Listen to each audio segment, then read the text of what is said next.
Thank you, Chair. With 31 days to Brexit, it is extremely disappointing and worrying that we find ourselves in this situation, having to pass emergency legislation to try and minimise the damage to our country and our citizens because of the UK Government's failure to ratify the Withdrawal Treaty which they negotiated and helped to craft. We are but onlookers to this entire mess, something we did not ask for or create, but which nevertheless impacts on us heavily.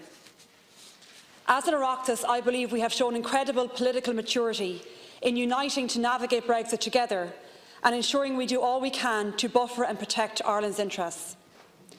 We have at times disagreed with government's approach to the Brexit process, in particular the disintegration in Anglo-Irish relations, and we remain dissatisfied with the level of preparedness in the country for a potential no-deal Brexit. Notwithstanding this, Fianna Fáil has given government the space and the latitude to deal with Brexit in the national interest, despite the posturing of others in this House. When you compare and contrast the political situation here in Ireland to that in the United Kingdom, you are comparing stability with chaos. The stable political situation here in Ireland has allowed us as an Oireachtas to have a mature and responsible approach to Brexit and work to protect our economy, our people, our farmers and business community. I am proud of the role that my party and party leader have played in ensuring that much-needed stability that our country needs right now, particularly in light of the cheap political stunt that Sinn Féin tried to pull last week, when they attempted to plunge the country into a general election. What Sinn Féin want to do is to develop the same chaos here that they have created in the north, playing right into the hands of the hardline Brexiteers and attempting to mirror the chaos in London, and thankfully they were unsuccessful. Taoiseach, there are only 11 Dáil sitting days until the 29th of March. The time is tight to get this mammoth legislation through the House, but I and my colleagues in Fianna Fáil will do all that we can do to facilitate the timely passage of this bill. We are, however, disappointed that the bill was only published last Friday and the opposition has been given insufficient time to properly scrutinise this bill. Given the goodwill that exists from my party to assist the government in getting the legislation through, and despite numerous requests from myself to see the legislation sooner, this request was not facilitated and the reasons given not acceptable. It is in all of our interest to ensure that this bill is as robust as it can be, and that, in our opinion, greater time should have been given to this crucial piece of legislation. The bill was published on Friday last and in before the House today, 4 days later. And by government's own admission, it is a substantial piece of legislation. So the time provided to opposition to scrutinise the bill, effectively a weekend, is wholly inadequate and simply unnecessary to create this situation. It is no secret that other countries, including France and the Netherlands, published their Brexit legislation a number of months ago, and we seem to be on the back foot in terms of contingency planning for a no-deal Brexit.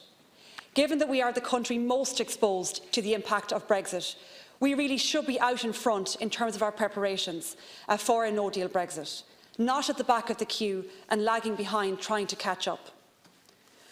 All of us in this House, like you, Taoiseach, are hoping that this emergency legislation will not be required and that either a deal can be reached or that an extension of the Article 50 process will be sought and granted. It appears likely an extension will be sought and granted, given how little time is left, but it is not a guarantee that the UK will ask for this extension.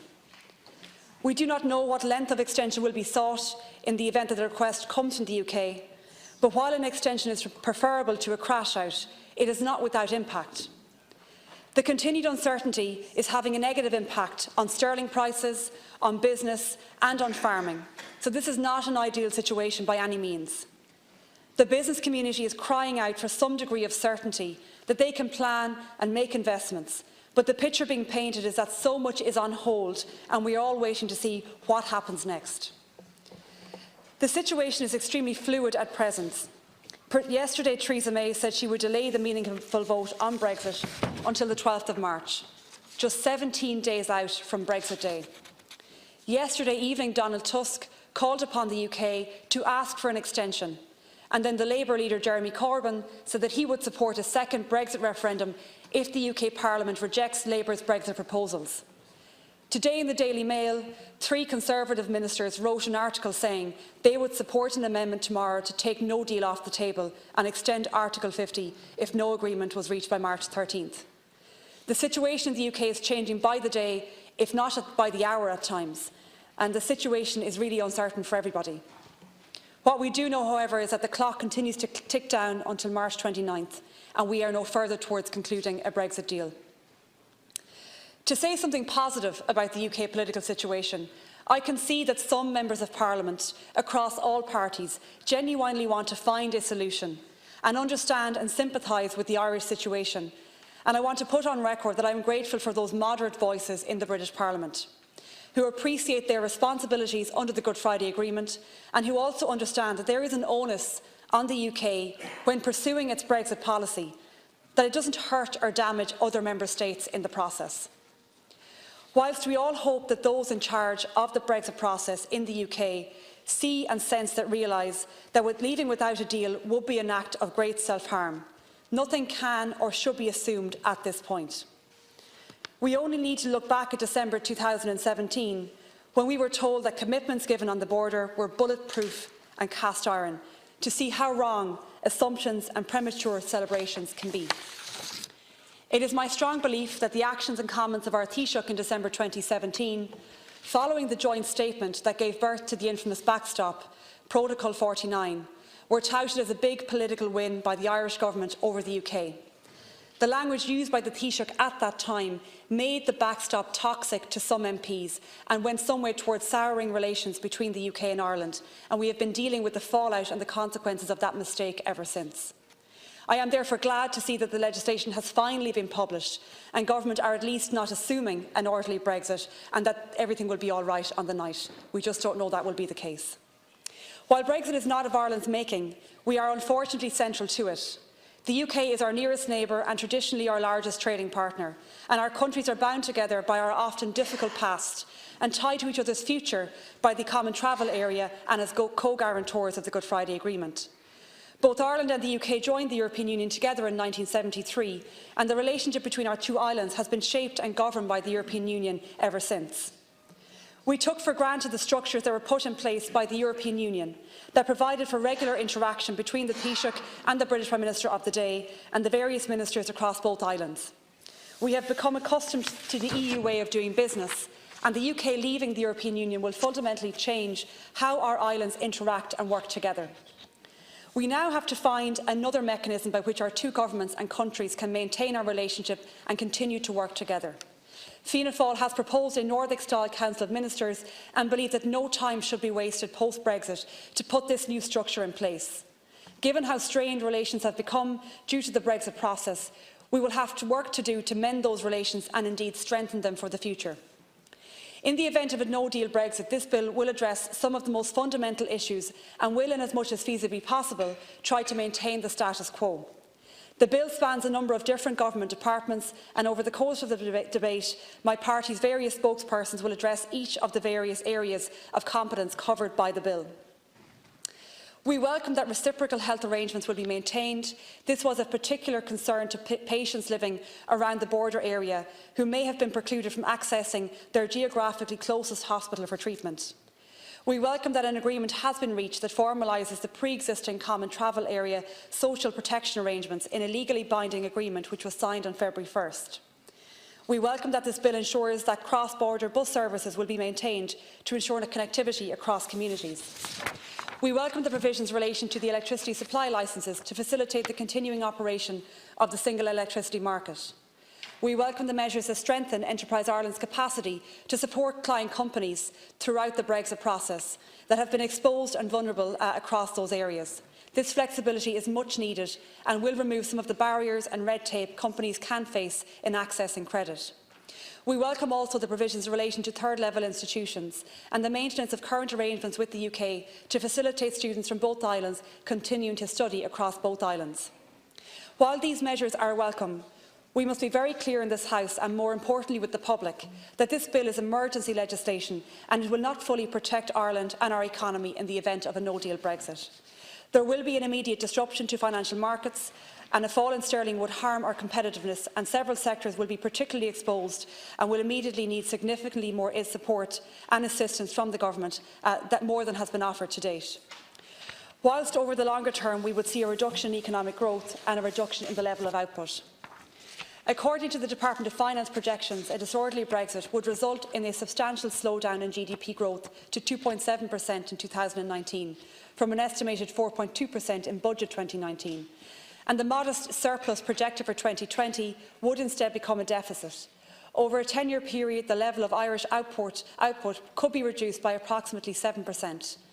And employment would increase more slowly, and the unemployment rate could rise by 2%, which could translate to 40,000 to 50,000 job losses in this country.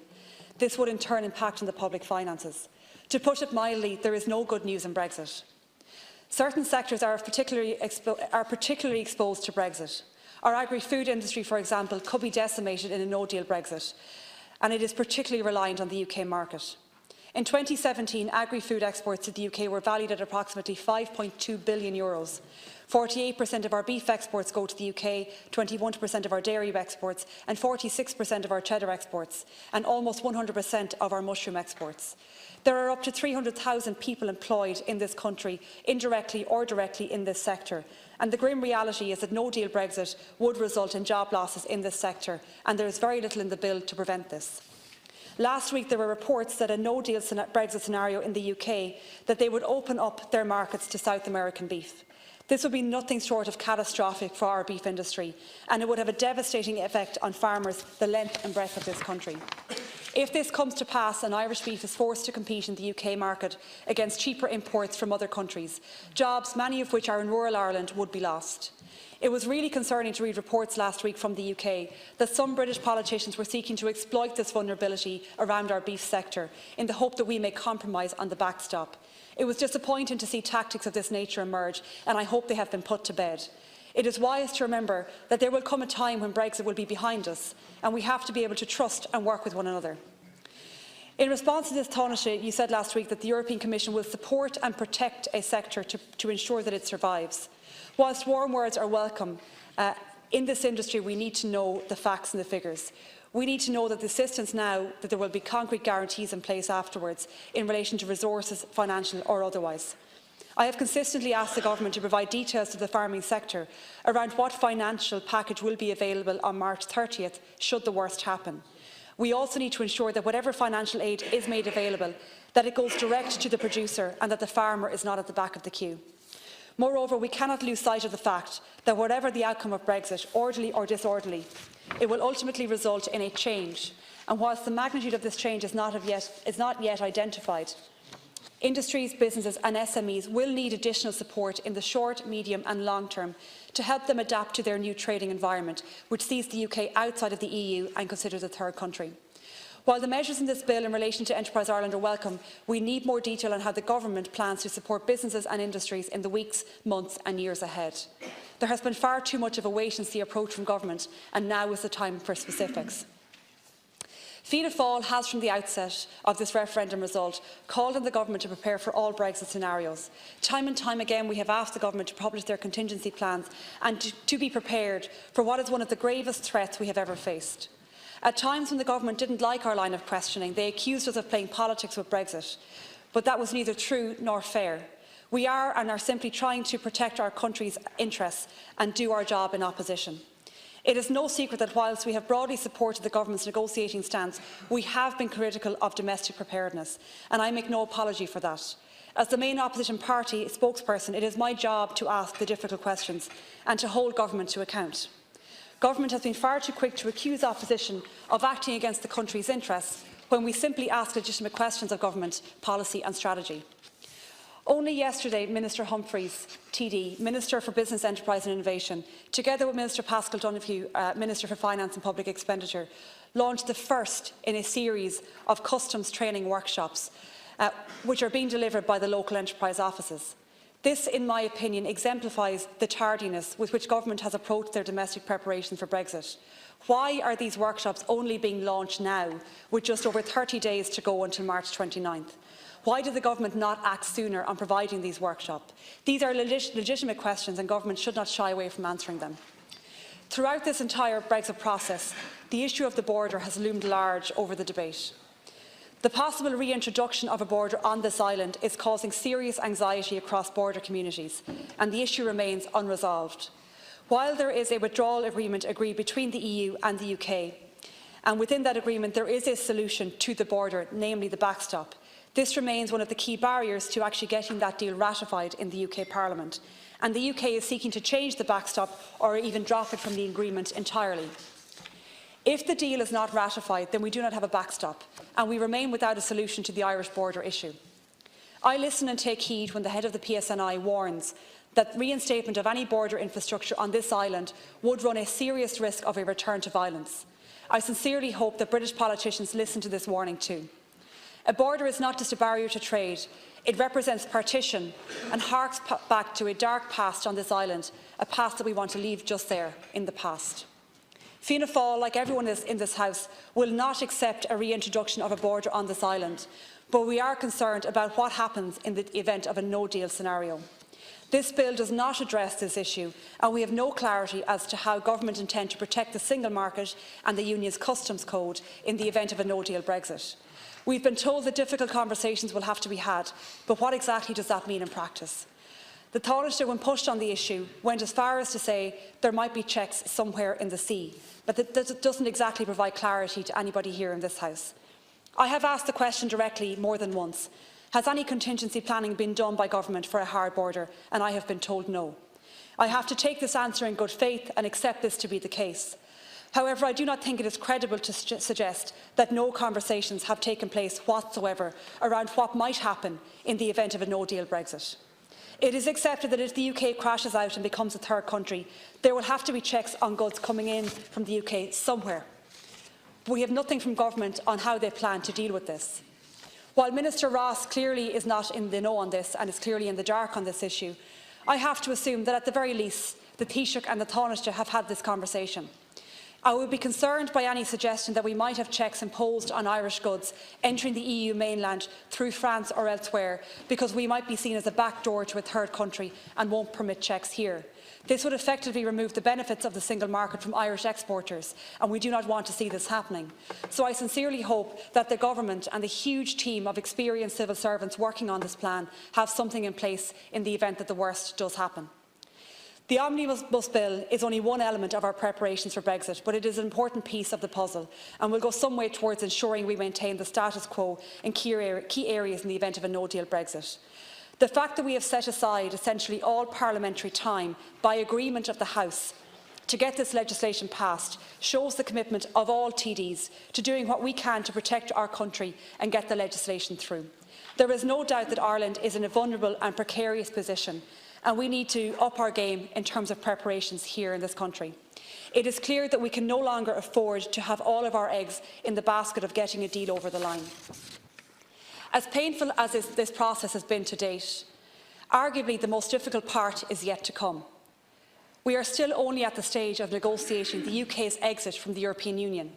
We have yet to begin negotiating the future trading arrangement between the EU and the UK, and this will be by far the most important part for Ireland, and it could arguably deal with the border issue as well. The future arrangement that we will negotiate beyond the UK's withdrawal agreement is the agreement that will govern our relationship with the United Kingdom in a post-Brexit world for decades to come. And to think that we are only at the stage now of negotiating the UK's exit, and we have yet to even start negotiating the future trading arrangement, should provide for some sobering thinking. We have a long way to go in the Brexit process yet. I want to assure our citizens and those that are listening to the debate tonight that Fianna Fáil will do whatever needs to be done in the national interest to help our country navigate Brexit. I think as an Oireachtas, as a Parliament, all of us working together have shown incredible maturity in ensuring that our country has the stability that it needs to navigate Brexit in the difficult weeks and months ahead. It is clear to me that Brexit will be with us for many, many years to come, but our hope is that in the next weeks and months ahead we can find a stable place and ensure that we get a deal over the line, that the UK exits in an orderly fashion, and that we can then proceed to the real task ahead, and that is negotiating a future trading relationship with the UK and the European Union that serves Ireland's interests and ensures that we protect our citizens, our economy, our farmers and our business community. I look forward to listening to the debate ahead, and I and my party will do everything we can to ensure that the legislation is passed within a timely manner. Thank you, Ceann Comhairle.